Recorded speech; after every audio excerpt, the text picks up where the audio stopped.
اللہ پاک فرمائی لیس البر ندنی کی منحصر پدی کی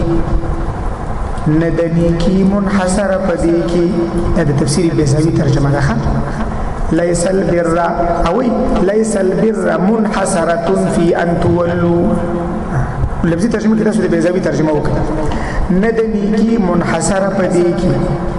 چواړوي تاسو مخونه خپل وګرځوي تاسو مخونه خپل قبل المشرق والمغرب طرف د مشرق او د مغرب ته یوازې دا خو سړي کېده ده ولكن البر لیکن نیکی من آمن وانا بر من آمن ولكن البر بر من آمن لیکن نیکی ده هغه چا چې ایمان لري په الله پاک او یوم الاخر او ورځ وروستۍ والملائکه او پټول ملائکه او الكتاب او پټول کتابونو د الله پاک او نبیانو او پټول پیغمبرانو د الله پاک دا شان وآت المال والکوي مال على حبه معنا دادا على حب الله فمن دا الله پاک یا على حبه فمن دا مال محبوب مال ورکی یا على حبه فمن ورکولو فمن دا ورکولو دا مال سرا دا مال دا ورکولو سره من دا سخیل وآت المال ورکوي مال على حبه فمن دا الله پاک چاته ورکی ذوی القربا خپلوانو ته والیتام او یتیمانانو ته والمساکین او مسکینانو ته وابن السبیل او مسافرو ته وابن السبیل لفظي ترجمه ده لاري والا یعنی مسافر والسائلین او سوال کوونکو ته او فی الرقاب او پازادولو د چټونو کی غلامان آزادی وینځي آزادی دا شان واقام الصلاه او پابندی کوي د منځوات زکات او ورکوي زکات والموفون بعهدهم او پوروالی کون کی دوی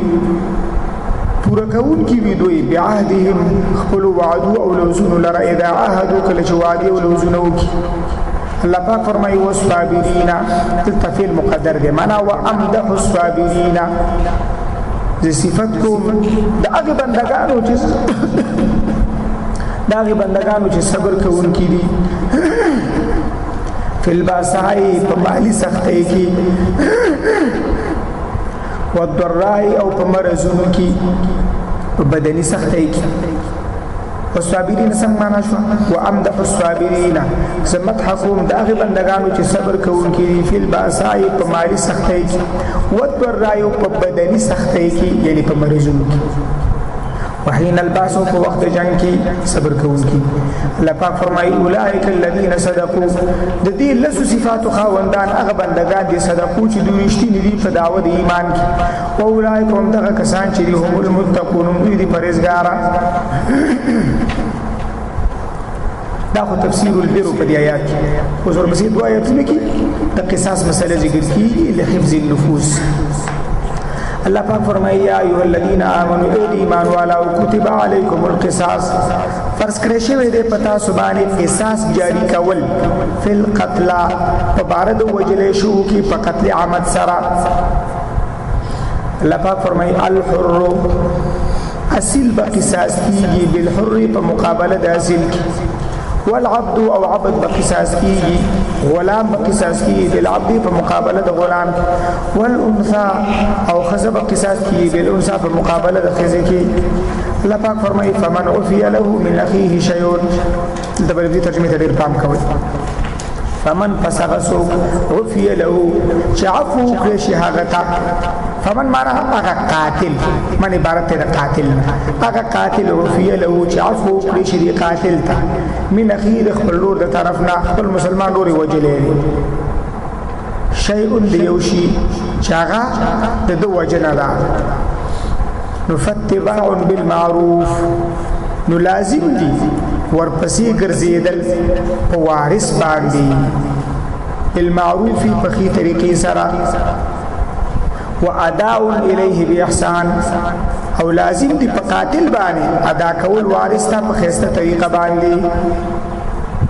مزید وضاحت ان شاء الله رسول کو د لفظي ترجمه یاد ساتئ الله پاک فرمایي ذالک دا حکم د معافی تخفیف من ربکم دا سانتیا د طرفه درف تاسو نه ورحمت او رحمت ته د طرفه درف تاسو نه فمن اعتدى بعد ذلك فشاچ تجاوز درست د دینا عفو ورته وکړې شو او بے پی اقدامو کو اغا کسی وجل فلہو عذاب علیم پس دی کس پارا بعذاب دردناک وی اللہ پاک فرمائی ولکم اشتر تاسو پارا فی القصاص پجاری قولو دا قصاص حیات لوی جوان یا اولی الالباب اے خاوندانو دا خالص و عقلونو لعلکم تتقون تدید پارا چه تاسو بچی دو گنانا پا دنیا کی او دو اورنا پا آخیرت اخیری دری آیتونو دی رکو پدی کی ذکر دو وصیت شرعیه دی لپاره د حفاظت د اموالو الله پاک فرمایي کتب علیکم فرض کړی شوی دی په تاسو باندې دا حضر احدکم الموت کله چې نږدې شي یو کس تاسو ته مرګ ان ترک خیرا کچرته د پریخ مال الوصیت نائب فاعل د کتب دی کتب الوصیت فرض کړی شوی دی وصیت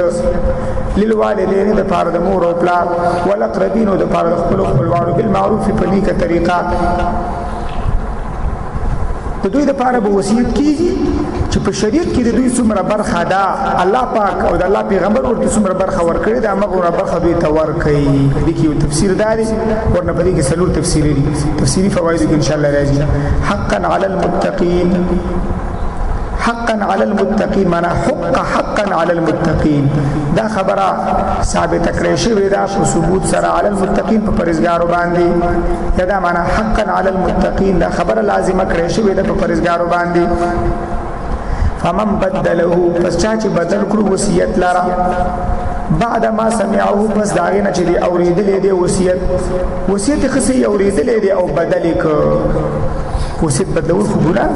فإنما اثمه پس بشک ګناه د دې بدلولو علی الذین باغ کسانو باندې دا یبدلون او جسوب بدلی وصیت لرا چې ترسو وصیت د شریعت خلاف نه بدلولي ګناه ده ان الله سميع بشک الله جل شانه اوریدل کې د هر خبره لرا علیم کوئی د پاره او شی باندې البته یو صورت مستثنا شته دی هغه په ذکر کې الله پاک فرمایي فمن خاف